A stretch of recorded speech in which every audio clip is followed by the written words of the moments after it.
ស្ដីបងប្អូនទាំងគ្នាបាទថ្ងៃនេះខេត្តតិច Power បានមកតម្លើងអង្គតែនការពាររន្ទះជូនអតិថិជននៅខាងខេត្តកញ្ចេះបងប្អូននៅស្រុកព្រែកប្រសពបាទភូមិជ្រោយបន្ទាយអញ្ចឹងនៅទីតាំងនេះគឺជាកូនភ្នំទូចមួយហើយមានផ្ទះលំហែផលអតិថិជនណាដើម្បីបានការពារនៅគ្រឿងអេឡិចត្រូនិកក៏ដូចជាអាយុជីវិត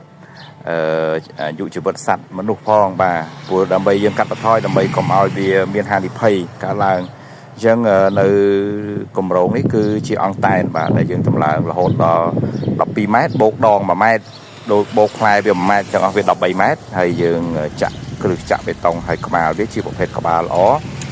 ផោះទូគីបងប្អូនណាបាទដែលមានឯកទេសការពារហើយយើងមានជាងដែលមានបទពិសោធន៍ត្រឹមត្រូវបាទយើងមិនចេះតែលេងសើចទេព្រោះនេះបើសិនជាយើងតឡើងមិនបានត្រឹមត្រូវទេវាបង្កមានគ្រោះថ្នាក់ថែមទេបាទអញ្ចឹងយើងប្រើដែកល្អមែនតើគឺដែកនេះការពារច្រេះការពារភ្លៀងការពារខ្យល់បាទហើយក្រាស់តែម្ដងគឺក្រាស់ខ្លាំងបាទហើយយើងប្រើជាកនិចបាទមានន័យថាពីគោលធំទៅកាន់លេខតូចបន្ទាប់រហូតដល់ចុងគឺ60បាទហើយនេះគឺជាបច្ចេកទេសក្នុងការរៀបចំឲ្យមានរបៀបរៀបរយហើយមានគុណភាពជួយអតិថិជនបាទអរគុណបងប្អូនមើលតាមការគួរបាទ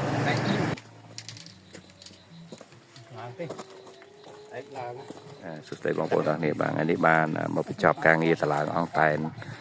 ការពារផ្ទះដែលមានរែងរហូតដល់ជាកម្មវាគឺ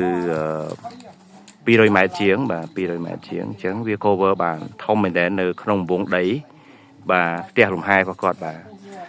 ស្ថិតនៅស្រុកព្រែកប្រសពខេត្តកញ្ចេះបាទសេជូនថាអូឆ្ងាយយើងមកដែរតោះបាទ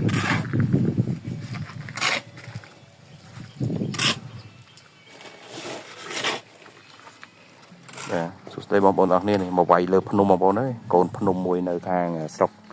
អីគេបងព្រៃប្រសពខ្ញុំស្រុកព្រៃប្រសពបាទភូមិជ្រោយបន្ទាយណាបងបាទជ្រោយបន្ទាយ